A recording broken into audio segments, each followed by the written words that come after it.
One major injury and one beloved player in Buffalo not on the roster, likely moving forward. We're talking about the defensive backfield for the Buffalo Bills. I'm Kevin Carroll. Welcome to the Buffalo End Zone Podcast. And I'm Jon Scott, rounding out our Bills offseason outlook position by position with cornerback and safety, lumping them all together. And wide receiver, I'd say, was the biggest talking point offensively. Defensive line certainly has a lot of uncertainty. There's a lot of guys under contract in the secondary, but there's a lot of questions in terms of financials, restructures, releases, retirements with all of these guys that you just don't know. A group that's been so solidified since 2017 when Sean McDermott drafted Tre'Davious White, signed Micah Hyde and Jordan Poyer, drafted Taron Johnson a year later. That crew's been together for so long, it could actually look very different by the time we even hit training camp next year. Yeah, and I think where you have to kick things off, John, is Tre'Davious White once again lost for most of the season. He's the one with the Achilles injury that I got screwed up when we were talking about Matt Milano. I think that's where I got screwed up there. His future with the team, who knows at this point? You're talking about a guy, John, that has a couple of seasons now that ended with injury prematurely, that it might just be time for the Bills to move on, because I think they found someone at the trade deadline who is coming in and doing such a decent job that maybe he's the one that gets extended and is here, and maybe it's time to figure out another place for Trey White to be. There are so many layers to this. You hit on one. They have a clear succession plan should Tre'Davious White not take the field again, and it's Rasul Douglas. And Christian Benford has elevated. Mm-hmm. And then you still have Kaiir Elam, which you don't know what that is. And then there's still draft and free agency and whatever. So on the roster, though, already, you have two cornerbacks that I think you felt comfortable with once Tre'Davious White was out for the season and the trade for Douglas went down at the deadline.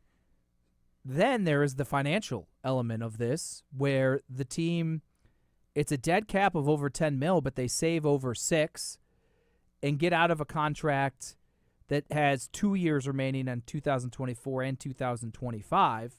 I don't think they would love over $10 million in dead cap. Mm-hmm. So that's kind of the holdup there. And then, as you said, it's the injury. I did see Tre'Davious White like the last week or so. I didn't see him really doing anything, but he was present, which during his ACL season, when the back end and all of that, you didn't see him. And obviously the big talking point was him not talking, him not being visible. One of the few players who's injured that is not present, seemingly, at least when the media has access, whether that be practice or the locker room or whatever. Did see him towards the end. Sean McDermott, I asked the mental headspace of Tre'Davious, because he was very open the few times he did speak upon coming back about a dark place that he came into of doing it. And McDermott indicated he feels like Trey is in a better spot, especially there. But what is he going to look like? An ACL in 22, started looking a little better, or 21, excuse me. Right. Came back December of 22, didn't look like Tre'Davious White, seemed to be slowly rounding into form the first month of this season, tears his Achilles, and now he's going to be a 29-year-old off two major injuries, and an Achilles is tougher to come back from, I think, than an ACL. What does he look like? I mean, you have to bake in, again, probably Tre'Davious White not looking like Tre'Davious White in 2024. I'm pretty sure, just by the reaction of alone when he tore his Achilles, on how ticked off he was that, again, he's going to be out for the season. I think it's tough. I think that mentally that gets into your head of what you can and can't do out there on the field. And I know it's Tre'Davious White. He's a pro. He knows what to do, but he's also a human being. And one would think that he would be eased back in on the roster next season. And I think on the flip side with the team, I think that's a concern for them because of where they are right now. And, we've talked about this ad nauseum, losing in the division. I think they need to know what they have out there. You hear Brandon Beane talk about when they go out and get someone in free agency, that person has to hit. I think this team is going into this season as we don't really want many question marks. We don't really want to worry about things. And I think when Rasul Douglas ended up with the Bills, he made such a statement that he's the guy. And you mentioned Christian Benford, that I think that's what you want going into this season. And again, with where White is in his career and whatnot, I just, like I said earlier, I think it's just time to part ways. I mean, he's 29 years old, coming off 2 major injuries, the latest in Achilles, and he's carrying a cap hit of 16.4 plus. That just won't fly. Something has to happen. I don't know what. Right. Whether that's an outright release, whether, again, it's another restructure, I don't know. $10 million, as I said, over $10 million in dead cap, considering where they are, is a tough pill to swallow. Also understanding that, while guys know it's a business, and he hasn't been on the field a lot the past few years. I mean, Tre'Davious White is endearing to this fan base. Mm-hmm. He was Sean McDermott's first draft pick. He's the poster child for the turnaround of this entire organization because he was the first piece that really, with Micah Hyde and Jordan Poyer, they kind of latched their wagons to, especially on the defensive side of things. It would be tough. I know there's been some conversation, because we'll get to Micah Hyde's uncertainty and even Jordan Poyer's uncertainty in a little bit here, but the potential of him moving to safety. I don't know. I don't know that. I'm not nearly a smart enough football guy to say that. He just doesn't seem to have the body type and size to be a safety. Let me ask you this, because this actually was something that I was thinking. When they drafted Christian Benford, Yep. Wasn't there rumors that he might be moved to safety, or didn't he, could you have and work it and rework the money? Trey White, Rasul Douglas as your corners, Christian Benford now sliding back to safety. You could. When he was drafted, it was referenced his position flexibility in the secondary. They even openly said it was on the table to do going into this season, in the offseason, and then they decided to stick with him at corner. And to me, why would you move him at this point in time to make space for Tre'Davious White when he's played well at the cornerback position? To me, Micah Hyde started his career early as a guy who could play both but was a corner, and it didn't work out. They decided, hey, he's better at safety. Aaron Williams with the Bills, drafted as a cornerback, had some deficiencies at the position. They ultimately said, we feel he's better as a safety, and I think he played well at safety. It's common to do that, but I don't think it's common or even fair or right when the player has not really given you any indication that they aren't cutting it at corner to make the move. I don't know if you should do that, because now it's, what Benford is at corner. He's played solid. You don't know what he'd be at safety. He has to learn a new position. You're moving him to safety to slide in a guy off 2 major injuries that you don't know what he's going to be at corner. I don't know if that's the right move. I'm not in favor of it. I don't know enough what it takes to play safety as opposed to corner. From a body type standpoint, you see Jordan and Micah, they hit. They seem a little bigger. They're not big, but I just don't know if Tre'Davious has that body type. Well, but I'm not going to say he can't. Rod Woodson, I believe, Hall of Famer, right? He started at corner, I think, and ultimately ended his career at safety. Charles Woodson, I believe, did the same thing as well. He ended at safety. So it's not unheard of. But again, I feel like those guys had different, bigger body types. I look at, now that you bring that up, I look at Devin McCourty with the Patriots, was originally a cornerback. And he, to me, kind of reminds me of Tre'Davious just a little bit, where he adapted well and was more of that guy who is just out there in space, who could track down balls and get interceptions. from the safety position. So I mean, I can't envision Tre'Davious White playing safety. Like, in my mind, it just doesn't look right, doesn't feel right, doesn't sound right, and it doesn't seem like something that would end up happening in this scenario. So then, Rasul Douglas has 1 year left on his deal.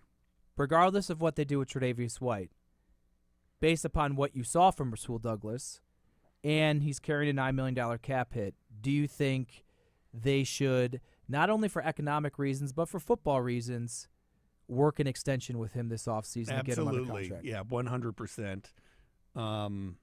I think Rasul Douglas has done so much, was so reliable, was so instantaneous, just worked right into this defense in what his role was, and he was a standout right off the bat. I think they should be licking their chops to extend him. 30 years old. He'll be 30 this year. That doesn't scare me off, but just putting it out there. Our friend Michael Giannetti from Spot Track, he, in his cap clearing possibilities that he put out on X, Twitter, Taron Johnson, an extension with him to lower his cap number, part of the equation, as well as an extension on Rasul Douglas. And he has releasing Tre'Davious White.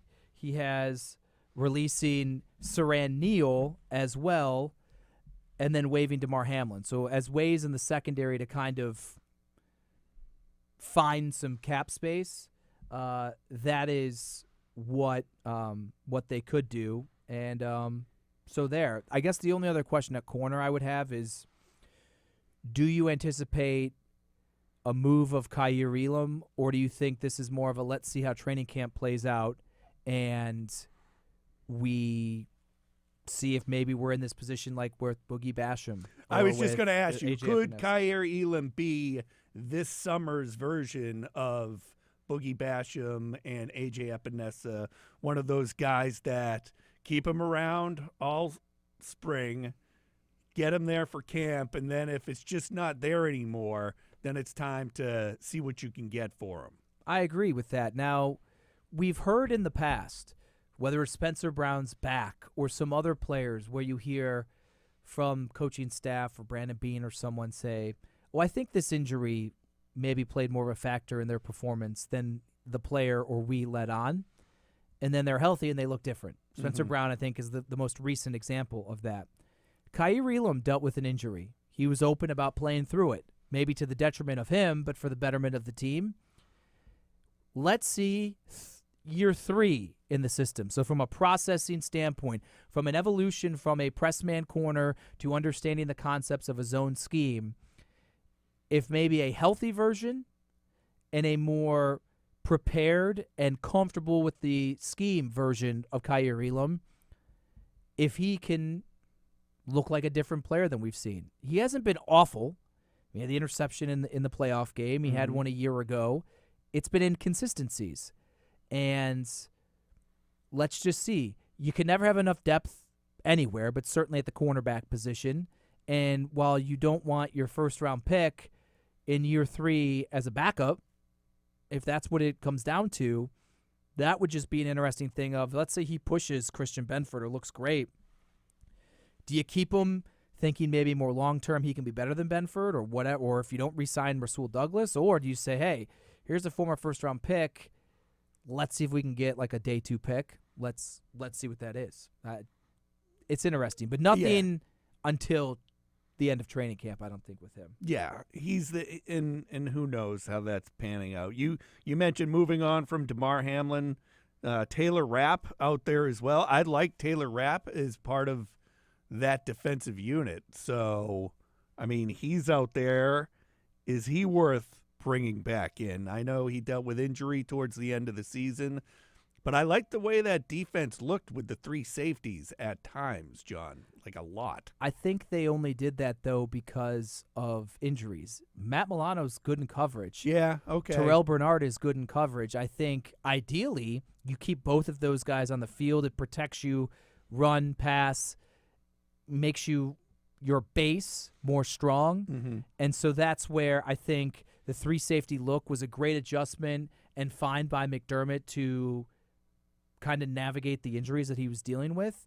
But I think at this point in time, if it's Rasul Douglas, Christian Benford, or Tre'Davious White, or whoever's out there, I don't think then it's Jordan Poyer back there. You don't necessarily know who the other safety is going to be because let's just assume Micah Hyde, whether it's retirement, which I would lean towards, or he goes somewhere else, you're going to be filling in a new safety. Then to bring in a third safety into the mix, I just don't necessarily see that likely. Well, let's get into Micah Hyde and Jordan Poyer. I mean, this time last year, we were basically kissing Jordan Poyer goodbye. Ultimately, he ended up back on the team.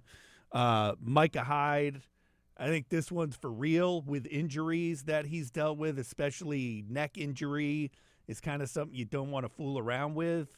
That I think that is over. The Micah Hyde, Jordan Poyer days, it's time to move on from it. There's nothing you can do about it. It's just the way it is right now. It's unfortunate. And we discussed this after the season immediately. Hearing from Micah Hyde, it was a tough year for him physically. It was a tough year mentally for him. And neck injuries are not to be trifled with. Mm-hmm. He certainly understands that.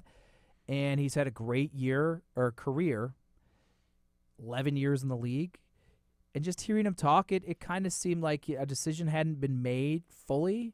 But I think he's comfortable maybe with the idea of being just done in general. And I just think the Bills, they're ready. Like Micah was fine when he was out there. There has to be a transition period at some point, and I think 7 years. I think now is the time for that. To me, the bigger question is Jordan Poyer is still under contract. There's been some who think, for money reasons or whatever, $5.47 in cap savings, only a $2 million dead cap hit for a 33-year-old. Do they potentially do a wide sweeping changes, completely retool the safety spot? I don't think that would be smart. I think we saw what it was like with both of them out a couple of years ago when it was Jaquan Johnson and Damar Hamlin and others that were out there, and it didn't look great. So to me, to maybe smooth out the transition, you go 1 year with Jordan Poyer, his final year under contract with a new free safety, and then that player has 1 year under their belt, and maybe you transition and move on from Poyer after the 24 year. 100. I think you need that veteran presence back there. That's so important back there that I think Poyer's here for one more season. I think you had asked me about, looking at the draft and whatnot and the safety position, and I just can't right now, with all the things that the Bills need to take care of, picture safety as one of the top two things that the Bills are looking at right now when it comes to the draft. And we mentioned it on the defensive line position podcast. I think Bills fans who are full speed ahead on the wide receiver train, which we are, we think that needs to be addressed highly, but I don't think they should force it. And if you get down late into the first round and there's a really good safety or there's a really good defensive lineman, but this being the defensive back pod, we'll just stick to that, versus a wide receiver that maybe is more of like a mid-second round guy, you go with the safety because it's not like you can't use it.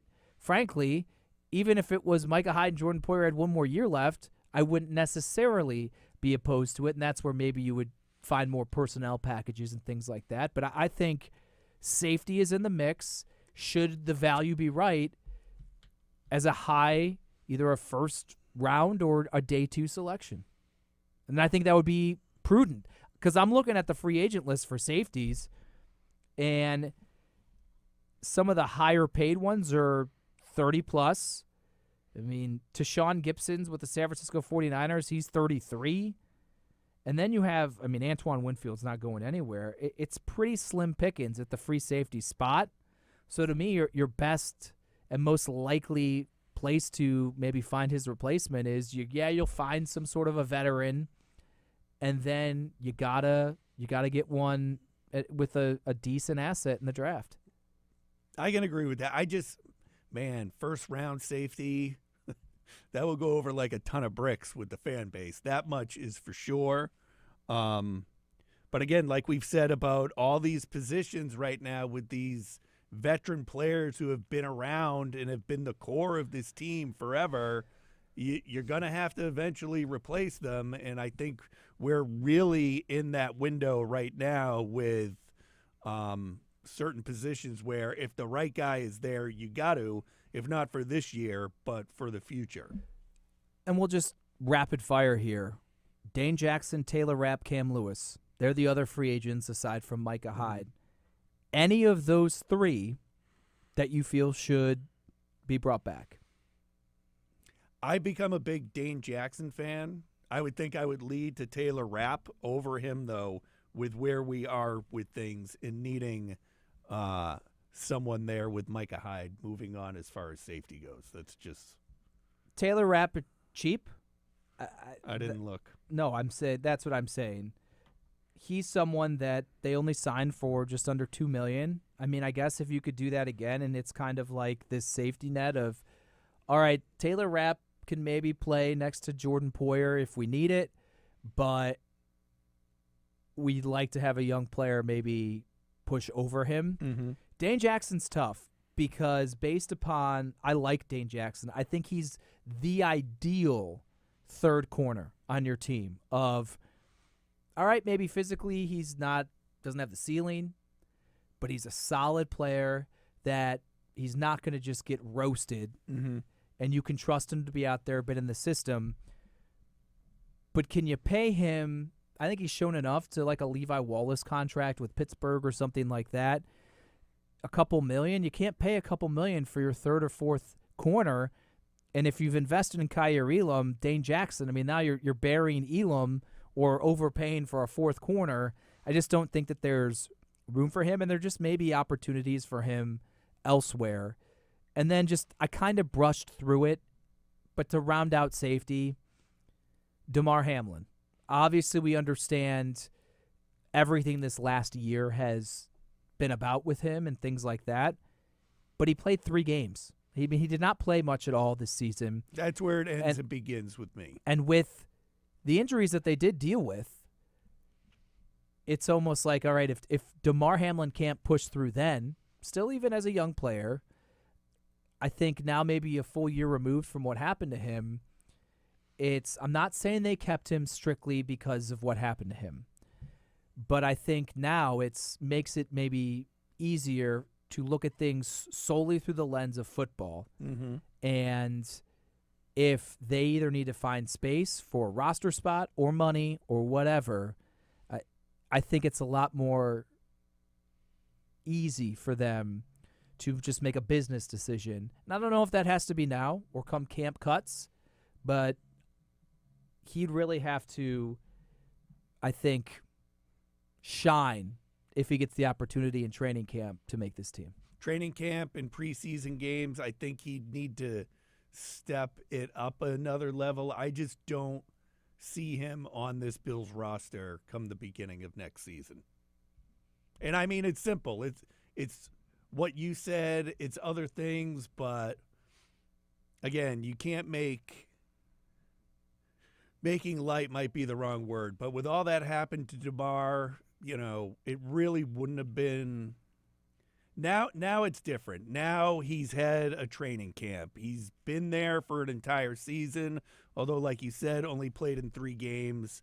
So it just seems like if you were going to move on from Damar Hamlin, now is just the time to do it. Yeah, we'll see. We'll see. But I think it's more of a realistic conversation than it was this time a year ago, certainly. Yeah. So we have this podcast. We have all the position podcasts out there right now for you to go through and where we are with the Bills and their roster and what might lie ahead. I mean, we still got the Super Bowl to get to and stuff like that, but feel free to go around. And, John, what do? You click something and like something, and you subscribe to the Buffalo End Zone Podcast YouTube page. You can like each episode. If you do, you can give it a thumbs down. we're good with either. To be honest with you, you could drop comments in there. I know I go through and I do read them, even if we're not necessarily responding. And give us your feedback here, and obviously on social media platforms. Kevin really only on X, Twitter, retweets what I put out there. He's not an organic thinker like I am, but if you want to follow along at Jon Scott TV on Twitter as well. And we're going to continue to pump out content, but we kind of wanted to set the table with these position-by-position things. They're shorter than the traditional pod. Maybe not this one. It's kind of gone a little longer, but they're shorter so you can kind of bang through them quick, and then before you know it, it's going to be late February. It'll be the NFL Combine. I'll let you know if I'm going, probably days before. And then 2 days before. And then we have the Senior Bowl going on right now. I mean, there's all sorts of things pushing us towards the NFL offseason that never sleeps. So stay tuned here because content's going to keep getting churned out with Kevin and I. The new league year always comes up quick. Well, this has been great. John and I get to go through all these positions and give our thoughts on what we see going on. And like John said, we'll be with you throughout the year aside from a summer break that John and I always take sometime in late June, early July. As always, everyone, thanks for joining us.